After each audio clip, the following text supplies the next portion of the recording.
पंतप्रधान नरेंद्र मोदी यांनी डॉक्टर मनमोहन सिंग यांना श्रद्धांजली वाहिली आहे। भारतानं आपले सर्वात प्रतिष्ठित नेते डॉक्टर मनमोहन सिंग यांना गमावलंय। गेल्या काही वर्षांमध्ये त्यांनी आमच्या आर्थिक धोरणांवर मजबूत ठसा उमटवला असं मोदींनी ट्विट केलेलं आहे। डॉक्टर मनमोहन सिंग यांच्या निधनावर राहुल गांधी यांनी ट्विट करून श्रद्धांजली वाहिली आहे। मनमोहन सिंग यांनी अमर्याद बुद्धिमत्ता आणि सचोटीनं देशाचं नेतृत्व केलं। अर्थशास्त्राच्या त्यांच्या सखोल ज्ञानानं देशाला प्रेरित केलं।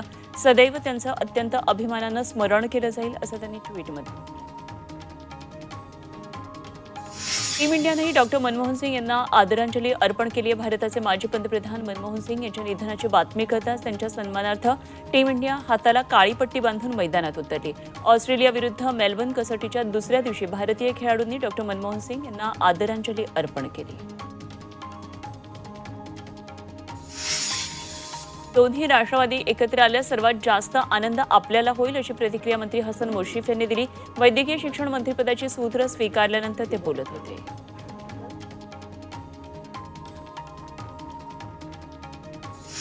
छगन भुजबळ सध्या परदेशात आहेत आणि आम्ही समीर भुजबळ आणि पंकज भुजबळांच्या संपर्कात आहोत असं वक्तव्य राष्ट्रवादीचे नेते सुनील तटकरे यांनी केलंय। भुजबळांचा मुद्दा लवकरच निकाली निघेल असंही तटकरे म्हणाले।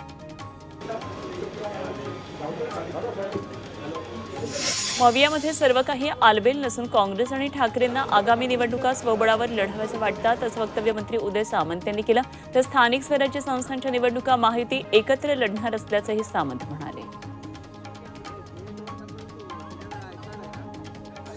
पालकमंत्री पदाबाबत सुनील तटकरे यांनी प्रतिक्रिया दिली आहे। मुख्यमंत्री आणि दोन्ही उपमुख्यमंत्री जो निर्णय घेतील तो महायुतीच्या सर्वांना मान्य असेल असं विधान तटकरे यांनी केलं। पालकमंत्री पदाबाबत मुख्यमंत्री निर्णय घेतील अशी प्रतिक्रिया मंत्री संजय शिरसाट यांनी दिली। तसंच हा अनेक जिल्ह्यांचा प्रश्न आहे त्यामुळे याबाबत लवकरच निर्णय होईल अशी माहिती शिरसाट यांनी दिली।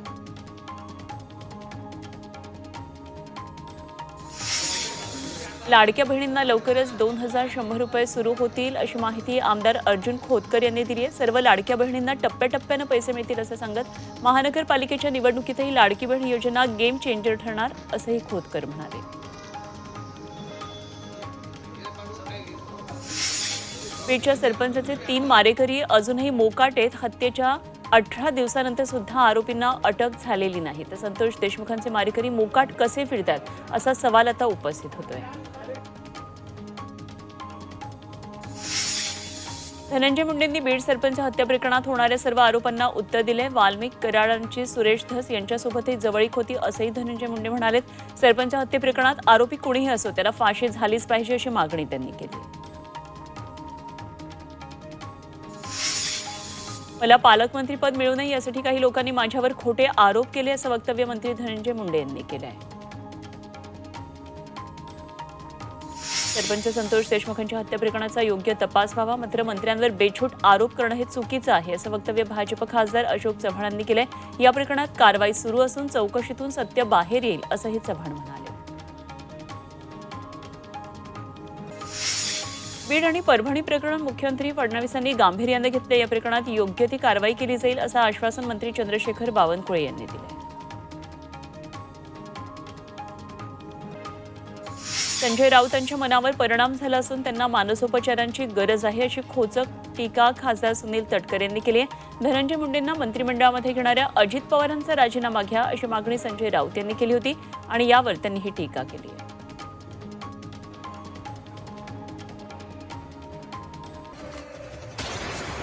बीडमधल्या कायदा सुव्यवस्थेवर सामाजिक कार्यकर्त्या अंजली दमानिया यांनी पुन्हा एकदा ट्विटद्वारे बोट ठेवलंय। बीडमधल्या शस्त्र परवान्यांची चौकशी लावा, पिस्तूल दाखवून पैसे कमवणं रील्सवाल्यांना सोपं वाटतं अशी टीकाही त्यांनी केली।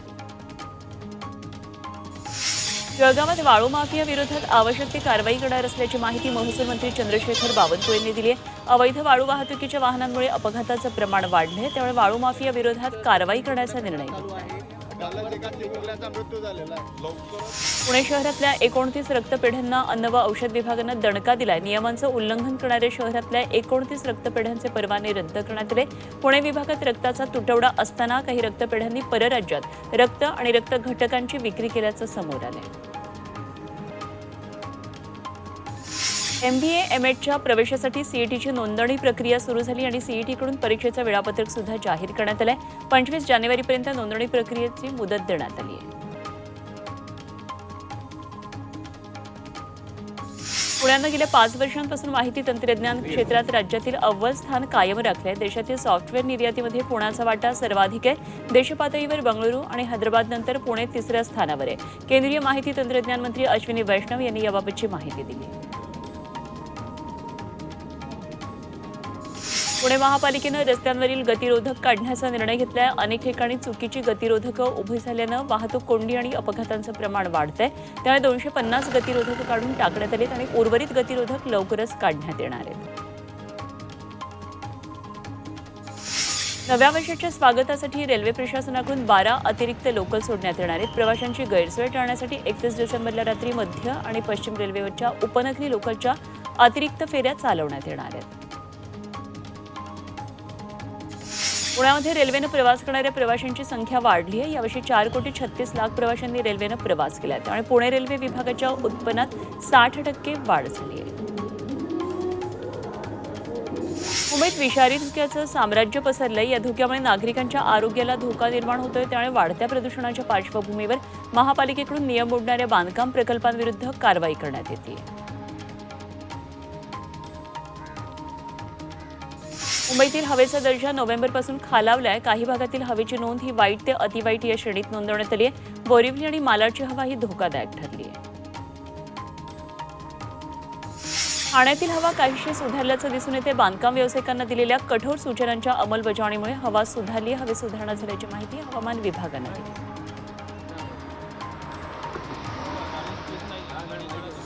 अकोल्यामध्ये नाफेडकडून शेतकऱ्यांचं सोयाबीन खरेदी करणं सुरू आहे आणि अकोल्यातल्या 14 केंद्रांवर सध्या शेतकऱ्यांच्या सोयाबीन विक्रीसाठी लगबग पाहायला मिळते. आतापर्यंत 1,82,000 क्विंटल सोयाबीनची खरेदी करण्यात आली.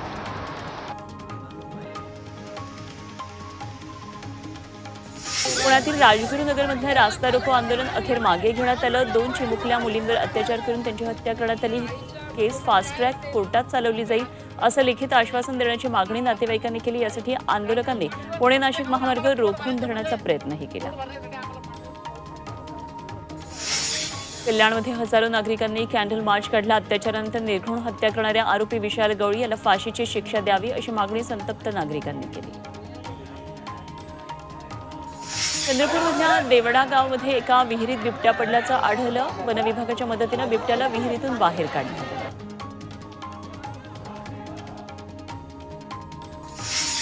पुण्याच्या इंडिया रस्त्यावरील उत्तमनगर कृषी उत्पन्न बाजार समितीची दुरवस्था झाली आहे. बांधकामाअभावी कोट्यवधींचा भूखंड विना वापर पडू नये. हवेली कृषी उत्पन्न बाजार समितीच्या उपसभापतींनी या बाजार समितीची पाहणी केली. लवकरच या ठिकाणी गाळे आणि इमारत बांधण्यात येणार आहे. शिर्डीत साई दर्शनासाठी येणाऱ्या भक्तांना सशुल्क दर्शन पासच्या नावानं फसवणुकीचा प्रकार उघडकीला आलाय. प्रकाशन विभागातल्या कर्मचाऱ्यांनाच बनावट दर्शनाचे पास तयार केले होते. या प्रकरणात कर्मचारी सागर रमेश आव्हाड विरोधात गुन्हा दाखल करण्यात आलाय. भिवंडीमध्ये शहरातल्या अनेक गटारांवरील चेंबर नादुरुस्त आहेत, तर काही ठिकाणी चेंबरची चोरी झाली आहे आणि त्यामुळे पुढचे 15 दिवसांमध्ये चेंबरची दुरुस्ती न झाल्यास अधिकाऱ्यांवर कारवाईची मागणी केली. इंदापूरमधल्या ऊस उत्पादक शेतकरी पहिल्या हप्त्याच्या प्रतीक्षेत आहेत. अनेक कारखान्यांनी ऊस गाळप करून सुद्धा पहिला हप्ता दिला नाहीये. 1.5 महिना उलटूनही ऊस दराची कोंडी न फुटल्यानं ऊस उत्पादक शेतकरी चिंताग्रस्त आहेत. येवल्यामध्ये एसटी बस मनमाड दौंड लोहमार्गावरील रेल्वे रुळाच्या मधोमध लॉक झाली होती. त्यामुळे रेल्वे प्रशासनाची एकच धावपळ उडाली. दरम्यान एसटी दुरुस्त करून रेल्वे रुळावरून बाजूला काढण्यात आली.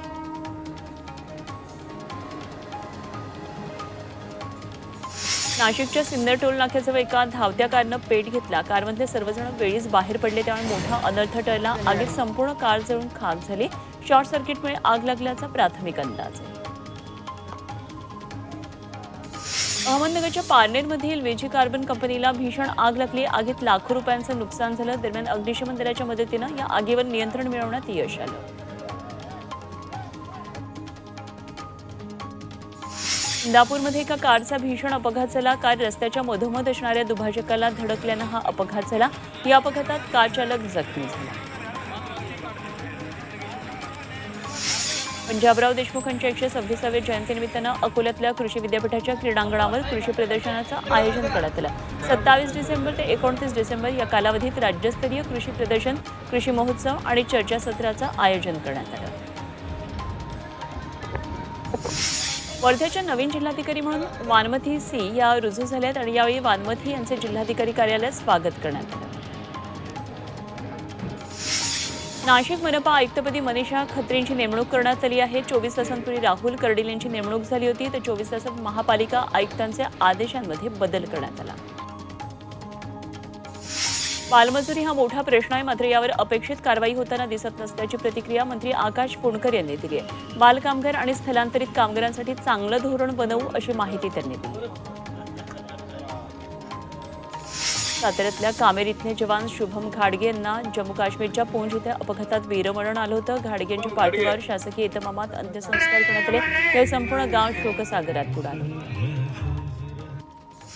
पुण्याच्या इंदापूरमध्ये बीड आणि परभणीतील घटनेचे पडसाद उमटले. इंदापूरमध्ये मराठा समाज आक्रमक झाला. दोन्ही घटनांमधील आरोपींना तात्काळ अटक करून फाशीची शिक्षा देण्यात यावी, यासह मंत्री धनंजय मुंडेंचा राजीनामा घ्यावा अशी मागणी मराठा समाजानं केली.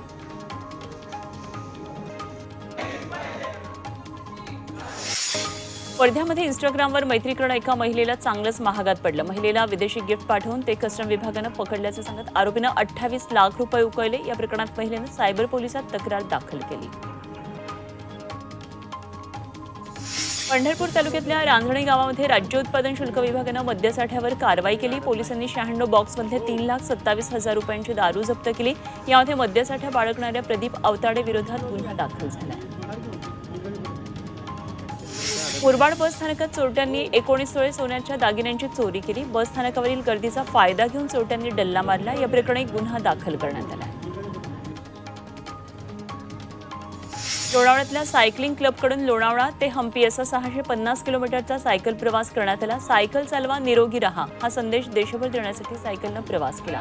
नशामुक्ती अभियान देशभर पुढे नेण्याचं काम सायकलिंग ग्रुप. कल्याणमधील पीडित अल्पवयीन मुलीवर अखेर अंत्यविधी करण्यात आला. नराधम आरोपी विशाल गवळी याला फाशी होत नाही तोपर्यंत अंत्यविधी करू दिले जाणार नाही, तसा आक्रमक पवित्रा पीडितेच्या नातेवाईकांनी घेतला होता. मात्र पोलिसांच्या आश्वासनानंतर पीडितेवर अंत्यसंस्कार करण्यात आले. कल्याणमधील घटना ही संतापजनक आहे, माणुसकीला काळीमा फासणारी अशी प्रतिक्रिया भाजप नेत्या चित्रा वाघ यांनी दिली. तर अल्पवयीन मुलीवर अत्याचार करून तिची हत्या करणाऱ्या नराधमाला फाशीची शिक्षा झालीच पाहिजे असं वाघ यांनी म्हटलंय.